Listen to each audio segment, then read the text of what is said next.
Hello, and welcome to Trisha's podcast. Thank you so much for tuning in today. Disclaimer, these are not real people. These are characters made up and voiced by me. This is the first installment of many. Our goal is to cover all the lovely topics we have for you today. Our special guests today are Brian, Michelle, G, and Loke.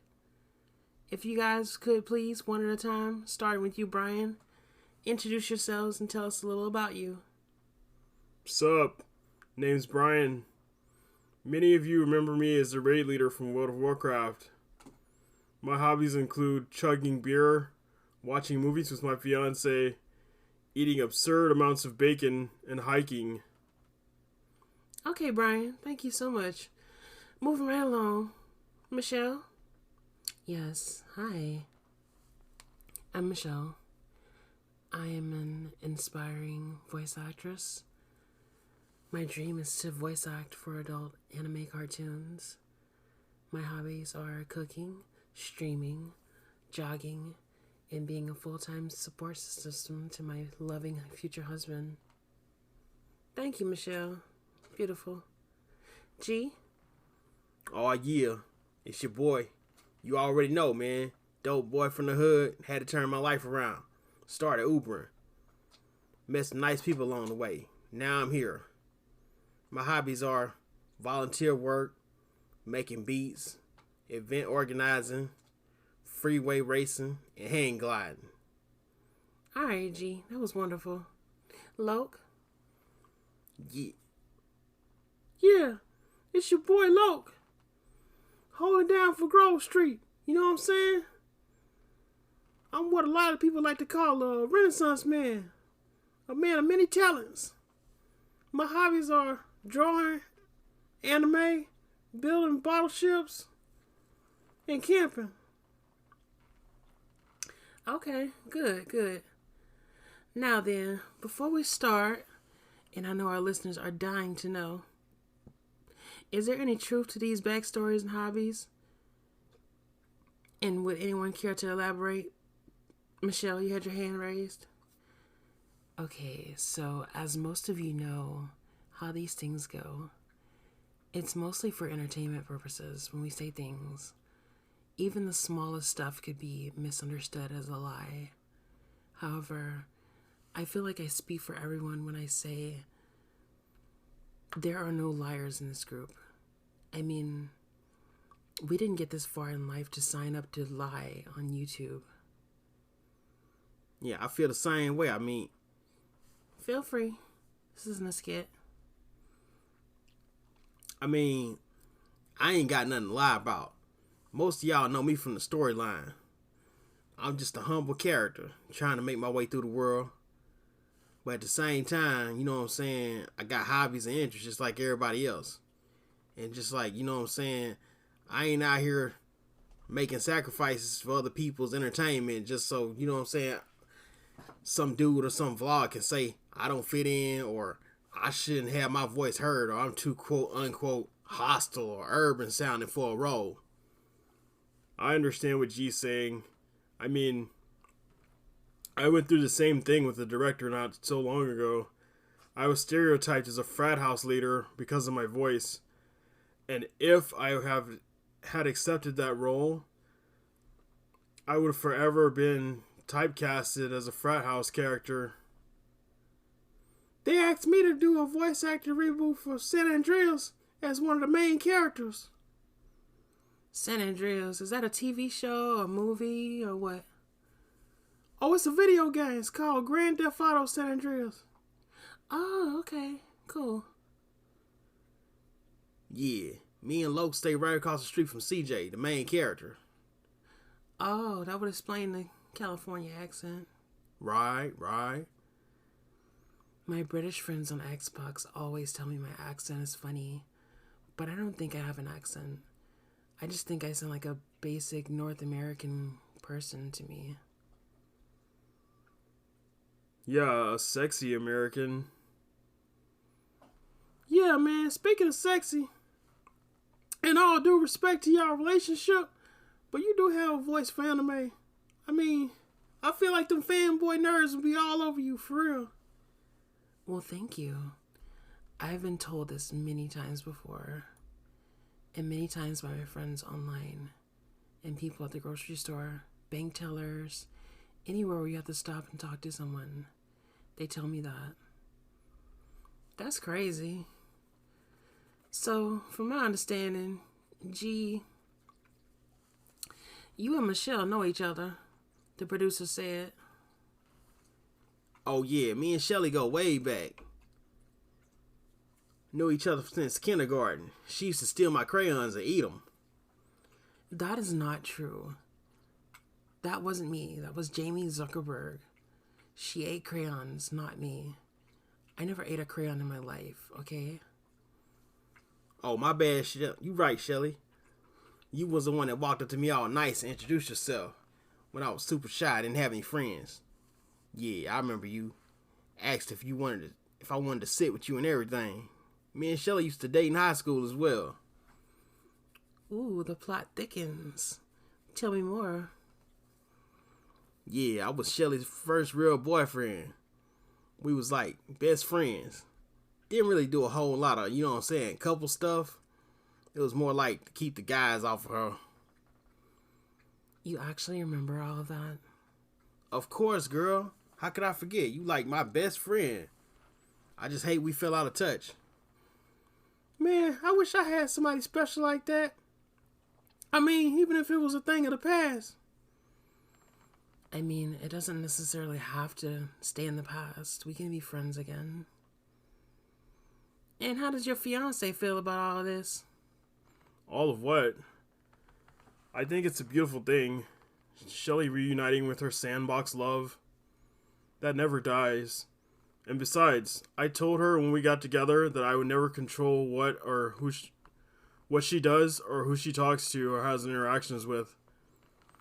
I went through a similar stress like that with my ex-girlfriend, and it was terrible. I feel like the experience aged me 10 years, and I'm never going back to that. Not for my ex, not for anyone. Hey man, good answer, dog. More power to you, bro. Yeah, I feel like most of the time when she's talking to her friends, no matter what it's about, I should just stay out of the conversation unless it's directly disrespectful to me or our relationship, which she never lets it go there or takes it to a place that will make me feel uneasy. Yeah, I'm all about respecting my man, especially if he hasn't done anything wrong in the relationship to have me feeling bitter or cross specifically. It's like a mutual thing. He respects me. Yup. And I never have to worry about who he's on the phone with, what they're talking about, even if it sounds inappropriate. Like, I know in the back of my head that he'll do the right thing and I can go on about my business. I can have that nap or trip to the grocery store and not have to worry about conversations later with him about who said what and where and why and when. And do you know what I mean? Like the types of thoughts and transcripts that make or break in a relationship. Like you could be sitting there in your thoughts and not paying attention to traffic and have a car accident, or be at the grocery store and hand the cashier, who's not an honest one, mind you, hand them too much money. Little things in life have a snowball sort of avalanche effect. And it's all based upon life choices, decisions, and mostly how we treat each other. That is so true. And I'm glad that you said that, because respect is a very important thing, and not just in relationships, life in general. I mean, you never know who's going through something or what, how badly, or any sort of situation, really. Yeah, I feel that. Yeah, you got people walking around with cancer, man. Dealing with that every day. Hair falling out, stress on their body and joints. Having to do chemo. We don't know. Everybody's situations are different, man. Some people got it good, you know what I'm saying? Others, great. And then we got some that are not so good, you know. Got people with no homes, living on the streets. Got people begging for food and clothes, shelter, basic necessities that we take for granted other people would kill for. That's why I volunteer, man. The homeless shelters always need another helping hand when it comes to passing out blankets and issuing plates of food. It's nothing to help out if you're well off. Well, I won't say well off. What's the word I'm looking for? Financially stable. Close. Very close. Anyways, what was I trying to say? If you got your own money, you can pay your own bills, and you got free time, you're able-bodied, I feel like you should either be volunteering or doing something positive to help the community. Reading to little kids for some, that's a positive thing you can get into if you have the time. Not everyone has parents. There are some orphans in the world. There are kids with no fathers.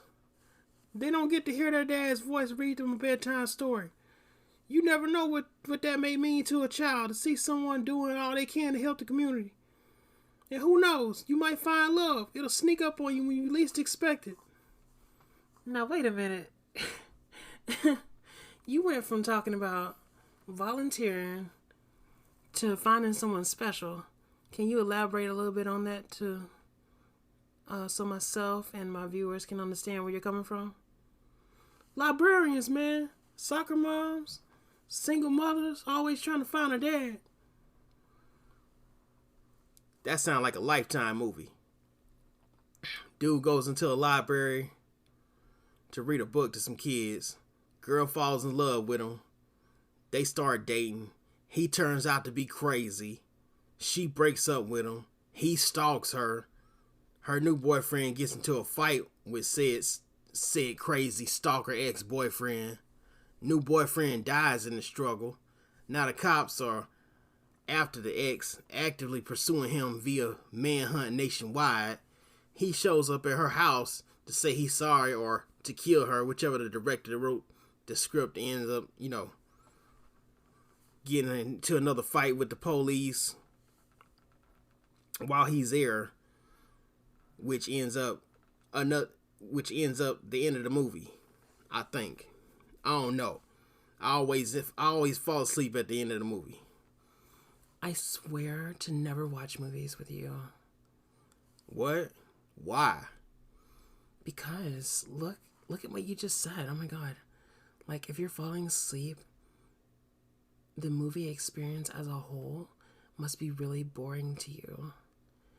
And I would never want to put you through something that's going to be boring, that's going to have you falling asleep. I mean, unless you were falling asleep on purpose, because we're at a massage parlor or some kind of sleep activity thing. Wait, hold up. What kind of massage place you talking about? I'm falling asleep. That must be one hell of a massage. Put me to sleep. I was just giving you an example, but I know how you are. You'd probably fall asleep on my couch waiting for me to put on makeup while we were getting ready to go out to lunch or something. I ain't gonna lie. I have done that to a few girls before. Man, y'all be taking forever to get ready. And why is that? A few reasons, actually. For me, personally, I like to look good for myself. It's a self-esteem boost when I feel and look like a rock star.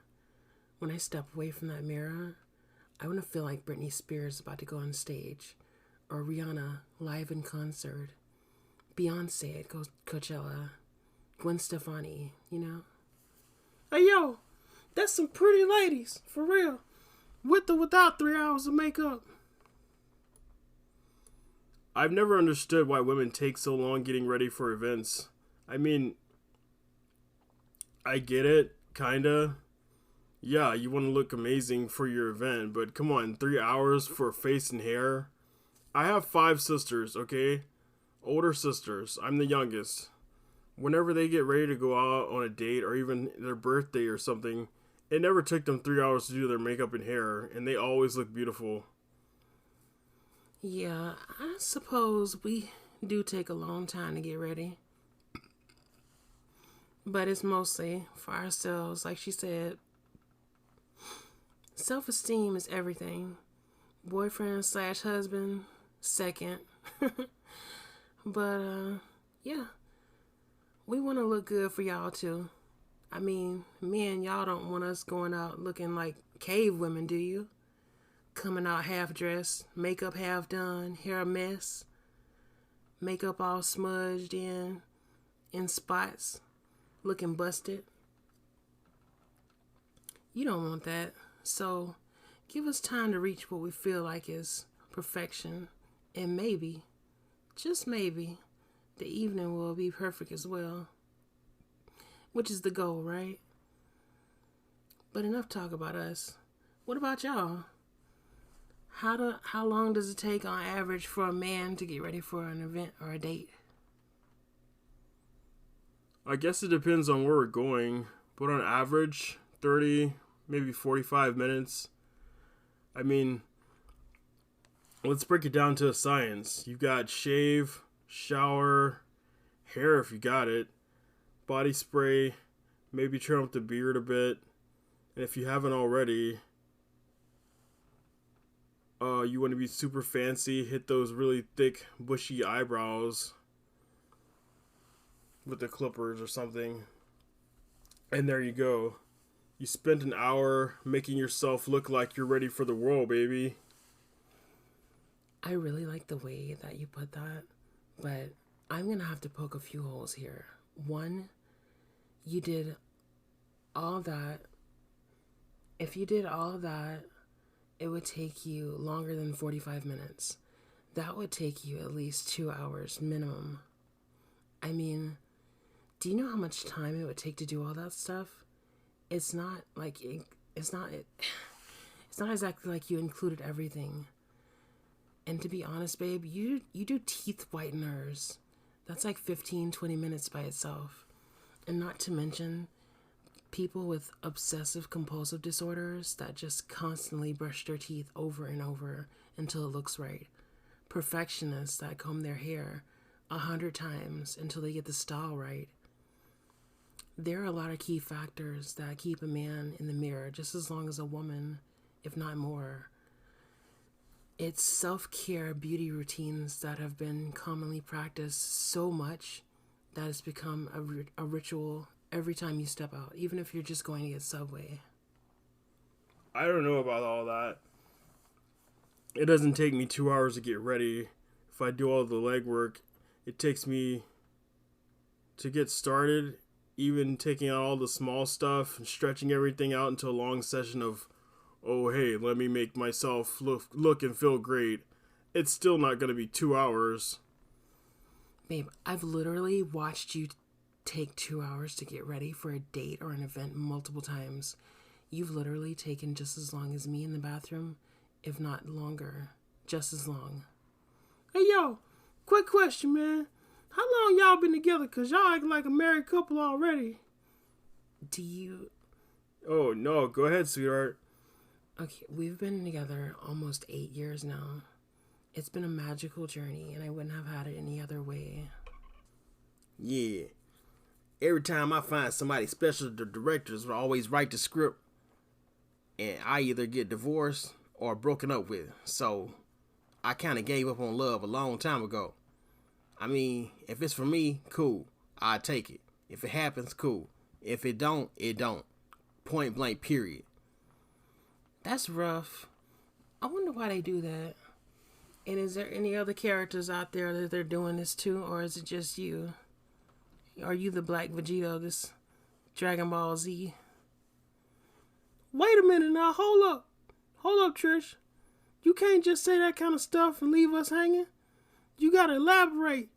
You know what I'm saying? What do you mean by Vegeta, and what is this Dragon Ball Z? Well, I'm glad you asked, Luke. Dragon Ball Z is an animated show out of Japan that's super popular in the Black and anime communities. Vegeta is one of the main characters, and he gets a lot of hate from the creator. It seems as if he doesn't like Vegeta and wants him to die. as he has killed him off many times in the series, only for fans to write reviews and complain, resurrecting him back every time. Or so I think that's usually how it goes. But as of late, they've been pretty fair with Vegeta, so I can safely say he's made a comeback and is currently one of the strongest characters in the show.